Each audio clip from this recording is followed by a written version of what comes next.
Hiring creative professionals on Behance is easy and efficient, given the platform's vast network of talent. Here's how to hire on Behance. Sign in or create an account. Start by logging into your Behance account. If you don't have one, you can create an account for free.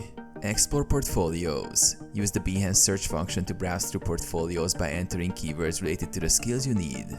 You can also filter results by location, tools used, and creative fields to narrow down your options. Review portfolios. Click on a designer's profile to view their portfolio and projects. Look for work that aligns with your project needs in terms of style, quality, and expertise. Post a job.